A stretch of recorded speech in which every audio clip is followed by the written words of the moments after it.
Hello दोस्तों, हमारे पास चाहे जितना ही क्यों ना हो, पैसा हो, धन हो या खेती हो या घर हो, हमारे पास अधिक हो, लेकिन हमें किसी भी चीज़ का अहंकार नहीं करना चाहिए कि हमारे पास इतना है। क्योंकि हमारे पास पैसा या धन या खेती और भी कोई भी चीज़ हो जो हमारे पास क्योंकि हमारे पास तब तक रहती है जब तक हम इस धरती पर जीवित रहते हैं। जहाँ हमारी जहाँ मृत्यु हो जाती है तो ये हमारा सामान किसी और का हो जाता है। हमारा घर, पैसा, ज़मीन जायदाद ये किसी और का हो जाता है, हमारे बच्चों का हो जाता है। तो हमें किसी भी चीज़ का अहंकार नहीं करना चाहिए कि हमारे पास इतना है, क्योंकि ये आज हमारा है और ये कल किसी और का होगा, इसके बाद फिर किसी और का होगा। तो हमें किसी भी चीज़ का अहंकार नहीं करना चाहिए। एक बार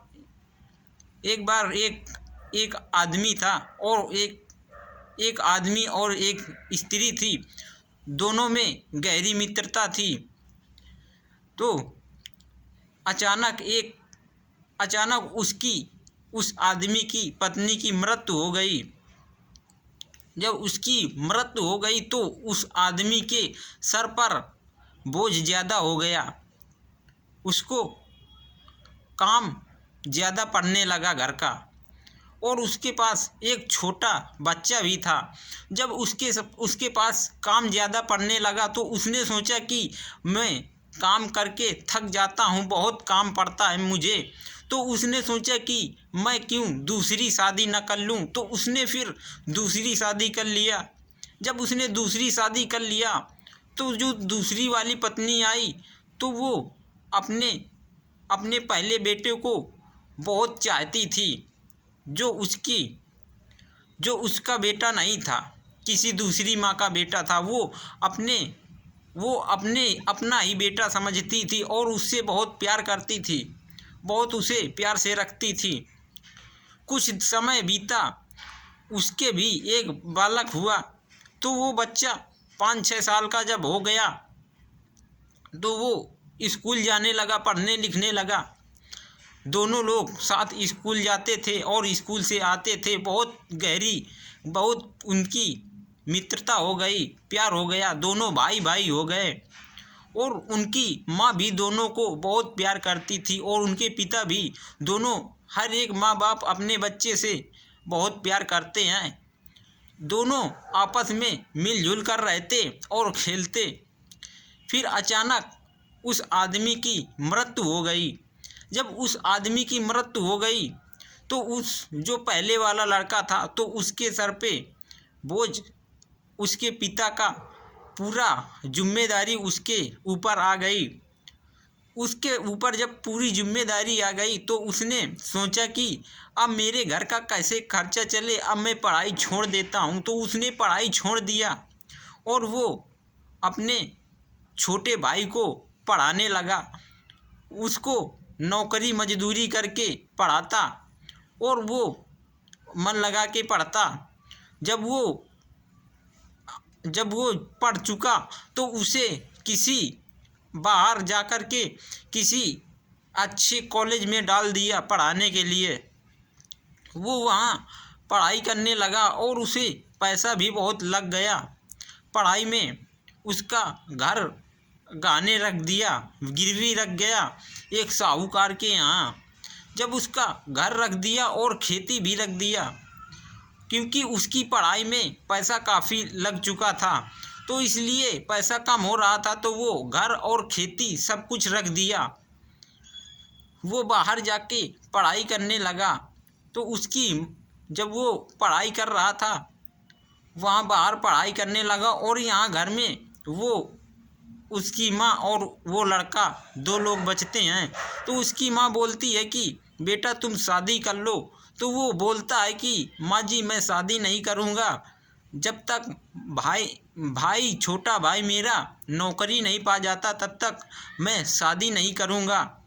फिर उसका छोटा भाई, उसकी भी पढ़ाई पूरी हो गई थी तो उसने, और वो अपने घर को गिरवी रख दिया था एक साहूकार के यहाँ, और खेती को भी।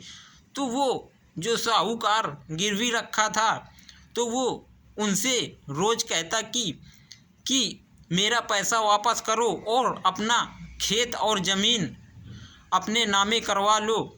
तो उसने वो वो उसका बड़ा भाई उसकी छोटे भाई के पास फ़ोन करता कि भाई अब तुम्हारी पढ़ाई पूरी हो गई है, अब तुम नौकरी में भी लग गए हो, अब बताओ कब यहाँ आ रहे हो, क्योंकि हमारे यहाँ क्योंकि बहुत पैसा लगा है तुम्हारी पढ़ाई में, तो कुछ बड़े पैसा दो आके, तो हम अपना ज़मीन और अपनी खेती और घर छुटा लें, क्योंकि साहूकार रोज़ हमारे घर में आता है। तो उसके छोटे भाई ने कहा कि भैया आप मुझे क्यों बार बार फ़ोन करते हो, मेरी यहाँ नौकरी लग गई है, और नौकरी मेरी यहाँ लग गई है, और मालिक के बेटी से मेरी शादी होने वाली है।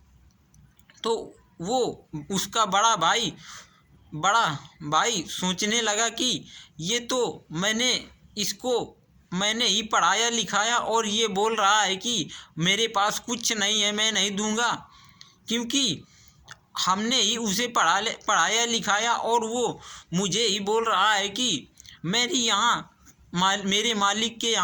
मेरे मालिक के बेटी से शादी होने वाली है। तो उसने अपने माँ से बताया तो उसकी माँ भी रोने लगी। फिर कुछ दिन बाद उसकी माँ की मृत्यु हो गई। जब उसकी मृत्यु हो गई तो फिर उसकी मृत्यु हो गई। वो साहूकार बोला कि भाई साहब आप मुझे पैसा दे दो, नहीं तो मैं आपका घर कब्जा कर लूँगा। तो उसने कहा कि भैया मेरे पास पैसा नहीं है। तो साहूकार ने उसका घर कब्जा कर लिया, और वो जो लड़का था वो कहीं दूर निकल गया, वहाँ जाकर के रहने लगा किसी आश्रम में। और आश्रम में वो जब रहने लगा तो वो काफ़ी चिंता में रहता था। तो आश्रम का जो मैनेजर था तो वो इसको डेली देखता और कहता कि भाई साहब आप ऐसे क्यों बैठे रहते हो, मैं आपको डेली ऐसे ही देखता हूँ। तो उसने सारी सच्चाई बताई कि मेरा भाई, मैं अपने भाई को पढ़ा लिखा करके बाहर भेजा था और घर भी बेच करके, लेकिन मेरा भाई मुझे ऐसे ऐसे बोलता रहा, तो मैं क्या करूं। अब मेरे पास घर और ज़मीन दोनों चीज़ है, लेकिन मैं वहाँ नहीं रह पाया, क्योंकि वो अब मेरी नहीं रही। मैं अपने भाई के सहारे रहा, लेकिन मेरे भाई ने ऐसा किया कि मुझे कुछ नहीं मिला। और वो सब जो मेरा घर और खेती थी तो वो सब वो साहूकार ले गए। तो उसने कहा कि मैनेजर साहब ने कहा, आश्रम का जो मैनेजर था, तो वो बोला कि नहीं भाई साहब आप यहाँ नहीं रहोगे, चलो आप मेरे घर में रहोगे। तो वो अपने मैनेजर साहब के यहाँ जाकर के रहने लगा।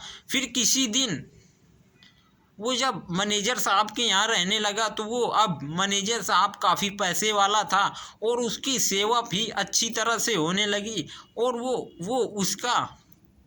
जो भिखारी था तो वो किसी दिन गया कहीं बाज़ार, तो उसके पीछे से आवाज़ आई कि भाई साहब मुझे 2 दिन से भोजन नहीं मिला है, मुझे खाने के लिए क्या भोजन मिलेगा।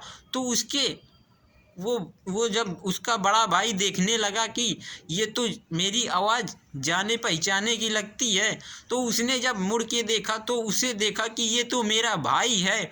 तो उसने कहा कि तुम भाई यहाँ कैसे, और कहाँ गए थे अभी तक, और तुम वहाँ से क्यों भाग आए, कैसे क्या हुआ। तो उसने बोला कि भैया मेरे कर्मों की सज़ा मुझे मिल गई है, क्योंकि मैंने आपके साथ में अच्छा नहीं किया तो मेरी भी शादी हो गई थी और मेरे बच्चे भी, मुझे बाहर घर से निकाल दिया है तो मैं यहाँ घूम रहा हूँ। तो उसका बड़ा भाई उसे घर लेकर के आया और उसकी सेवा पानी किया और अस्पताल में ले गया, उसका ट्रीटमेंट कराया अच्छी तरह से, उसकी तबीयत भी अच्छी हुई। जो तबीयत खराब हुई थी तो उसकी सब सही करवाया तबीयत।